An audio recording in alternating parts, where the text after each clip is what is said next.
Kementerian Hukum dan HAM menggelar kegiatan Direktorat Jenderal Kekayaan Intelektual Mengajar yang diikuti 5.000 pelajar SD dan SMP dari 33 provinsi di Indonesia. Kegiatan yang digelar serentak ini dipusatkan di Kota Makassar yang dihadiri Menteri Hukum dan HAM RI Yasona Hamunangan Lauli. Sebanyak 5.000 pelajar sekolah dasar dan sekolah menengah pertama di 33 provinsi di tanah air mengikuti edukasi kekayaan intelektual dari 346 guru kekayaan intelektual dari Kementerian Hukum dan HAM.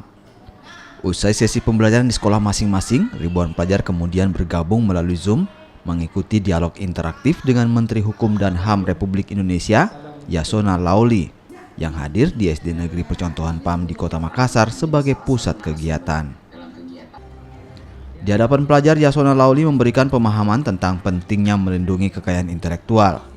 Jenis kekayaan intelektual yang dilindungi seperti hak cipta, merek paten, dan desain industri.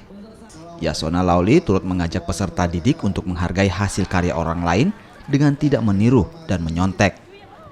Yasona berharap anak Indonesia memiliki kemampuan dalam berkreasi dan berinovasi. Penghargaan juga diberikan kepada pelajar berprestasi sebagai bentuk apresiasi bagi pencipta dan inventor muda Indonesia. Selain membagikan hadiah ke pelajar yang berhasil menjawab pertanyaan kuis seputar kekayaan intelektual. Program ya. Pertama dalam rangka DJKI Mengajar. Nanti habis ini di Universitas Negeri Makassar akan ada program Yasona Mendengar, itu dalam hal juga kekayaan intelektual. Besok ada roving seminar tentang kekayaan intelektual. Jadi kita terus memasyarakatkan tentang kesadaran masyarakat, ada siswa yang kita mulai dari SD, SMP tadi untuk mengajar agar mereka paham tentang kekayaan intelektual. Saya bangga sekali melihat ada anak SD yang sudah menjadi inventor, ada yang membuat hak cipta menulis buku, ada membuat baju dari bahan bekas, ada yang dari rumput laut. Ini adalah potensi-potensi besar anak-anak Indonesia. Dan di Makassar ini kita menemukan anak-anak yang masih SD, ya, sudah membuat kreasi-kreasi. Dan ke depan memang kemajuan bangsa ditentukan oleh kemampuan berinovasi dan berkreasi. Kita tidak bisa sepenuhnya tergantung kepada kekayaan alam saja.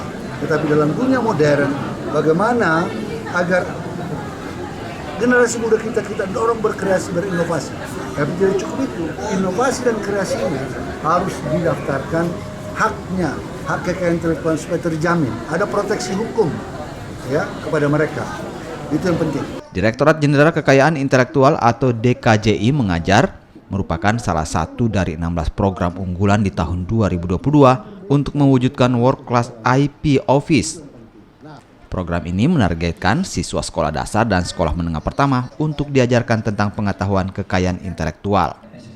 Semangat menyelenggarakan DJKI Mengajar berangkat dari pemahaman bahwa sekolah merupakan lembaga pendidikan yang berperan membina siswanya. Arif Tirtana, Kompas TV. Saudara, informasi tadi sekaligus menutup perjumpaan kita pagi ini di Kompas Sulsel. Saudara, situasi memang terus membaik namun kita tetap waspada karena COVID-19 masih ada. Selalu pakai masker saat beraktivitas di dalam ruangan, vaksinasi lengkap dan booster untuk perlindungan sempurna demi imunitas kita semua. Saya Prianto Jabri mewakili kru yang bertugas mengucapkan terima kasih atas kebersamaan Anda. Selamat pagi dan sampai jumpa.